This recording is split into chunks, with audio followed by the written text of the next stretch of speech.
So you have to remember, when I work in newsrooms, it's a fact that every anti-Harry and Meghan story comes from Kensington Palace. I was doing a piece for one of the Nationals, writing a piece, and I was told, because I'm quite critical of the monarchy in many ways, I was told I could say what I want about Harry and Meghan, but I had to lay off William and Kate. That was the instruction from the editor.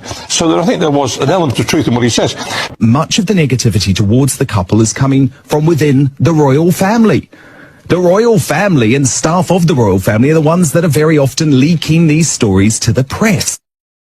I mean, they can deny it all they like till they're blue in the face, but there's been an awful lot of leaking, particularly from Kensington Palace, about how things were developing. And I was working for the BBC, a very senior royal correspondent at the BBC. I was excluded from parties and events. I remember one big party at Buckingham Palace. I wasn't invited as the royal correspondent. Piers Morgan was as the editor of the Mirror. David Yellen was as the editor of the Sun. And I used to say to them, why? And why do you plant stories? And they did. Plant is a strong word. Give stories to the tabloids first. Why don't you come to me and I'll broadcast and they can follow me? But that was never the way Palace worked.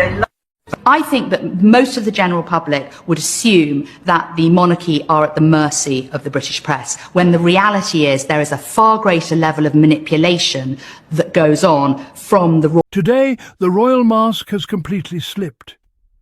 Court admissions have now confirmed what many of us have been saying for years. Prince Harry's story did not come from nowhere. It came from inside the palace itself, even as Prince William once again denies briefing the media. And honestly, no wonder Harry walked away. This so-called institution has proven time and again that it will sacrifice its own to protect power, optics, and ego. Enough is enough. Abolish the monarchy. Redirect those billions into the NHS, education and welfare places where money actually saves lives instead of preserving illusion. William and Kate should be ashamed. What kind of brother allows or enables a multi-million-dollar hate ecosystem to target his own sibling, his sister-in-law, and their children? What kind of future king presides over a system that fuels cruelty, racism, and relentless character assassination? God is not mocked. What is sown will be reaped. Jealousy and envy have always been the quiet rot at the heart of the monarchy, and they are now fully exposed. William appears to believe he is untouchable, immovable, above accountability, above consequence. History disagrees. Let's talk about the staggering hypocrisy. When the Andrews scandal resurfaced, the palace and its media allies suddenly urged the public to show concern and care for the Yorks' mental health. We were told William and Kate were deeply worried, conveniently aligning with their carefully curated mental health advocate branding.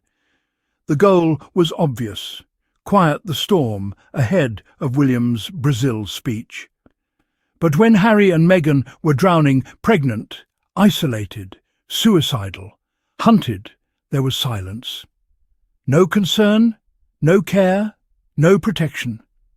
That silence speaks louder than any denial ever could.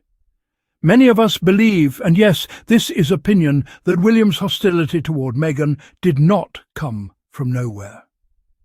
Reports have long suggested he was fascinated with her while watching Suits. Meghan arrived intelligent, accomplished, charismatic, globally admired, everything the institution struggles to control. And when she became Harry's wife, not his asset, the tone changed. It increasingly looks like destruction born of obsession. If I cannot control you, I will ruin you. That is not leadership. That is not stability, and that's not fitness for kingship. And Dan Wooten acting surprised now? Please.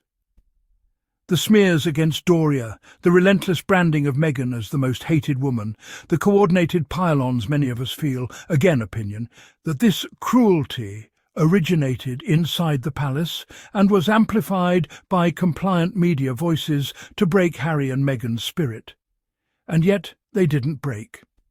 Harry and Meghan have worked incredibly hard just to survive, to heal, to protect their children, and to continue contributing meaningfully to the world.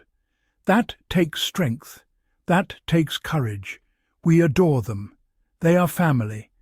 To Harry and Meghan, please do not go back. Those same forces want taxpayer increases while continuing the same abusive behaviour. Nothing has really changed except that the public is finally waking up. To the people of Britain, we truly feel for you, because this is being positioned as your future king, a man drowning in hypocrisy, allergic to accountability, obsessed with control, and willing to throw anyone under the bus who doesn't comply or play the fall guy. No, Willie, no more. This is not leadership by chance, by character, or by conscience. This is control masquerading as duty. Happy New Year to the Sussex family. May truth continue to rise. May love continue to win. And may those who weaponize power against others remember God is not mocked, the crumbling crown. How William's jealousy threatens the British monarchy. The British royal institution now stands on the precipice of collapse, not from external threats, but from toxic internal dynamics driven by Prince William's apparent obsession with destroying his own brother. His calculated campaign against Harry and Meghan reveals a deep-seated jealousy that threatens to unravel the very fabric of the monarchy, exposing institutional rot and demonstrating why a centuries-old hereditary system of governance is fundamentally broken. By weaponizing palace communications and media relationships to systematically undermine Harry and Meghan, William has not only damaged familial bonds, but dramatically accelerated public disillusionment with the royal brand. Unchecked privilege and petty personal vendettas have eroded centuries of carefully constructed royal mystique. The royal façade continues to crumble as betrayal from within the palace walls comes into sharper focus. Court confirmations now align with what Harry has long alleged, that damaging narratives against him originated from inside the royal household. William's categorical denials ring hollow as mounting evidence suggests a calculated campaign of character assassination. Public frustration has reached a fever pitch, with growing calls to dismantle the monarchy entirely and redirect millions spent on royal pageantry toward essential services like the NHS, education and social welfare. This reflects a broader recognition that an antiquated institution is increasingly out of touch with the real needs of British society. The obsession has taken on a dangerous fixation. What reportedly began as fascination has transformed into a destructive vendetta. Meghan's independence, global appeal and refusal to be controlled appear to have triggered a poisonous jealousy, one that now drives a relentless effort to dismantle both her and Harry's reputations.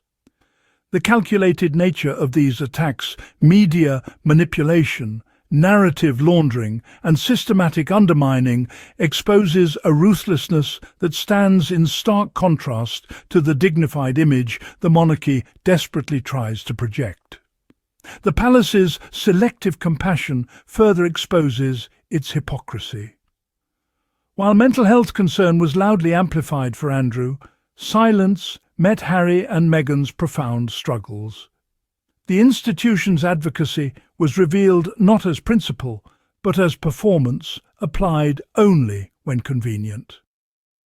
Public sympathy, meanwhile, has overwhelmingly shifted toward the Sussex family. Many see Harry and Meghan as authentic, compassionate and resilient, standing against institutional manipulation while continuing meaningful humanitarian work. In contrast, William increasingly represents an outdated and problematic system. Resilience and hope define the Sussex journey. Despite relentless scrutiny and hostility, they continue to move forward with integrity, love and purpose. They deserve not just a happy new year, but a future filled with peace and possibility. And finally, the case for dismantling royal privilege has never been stronger. Public money should serve public needs, not sustain inherited power without democratic legitimacy. Redirecting royal funding could transform healthcare, education and welfare, providing tangible support to millions facing economic uncertainty. The moral imperative is clear. The crown is crumbling not because of Harry and Meghan, but because of what the institution has revealed itself to be.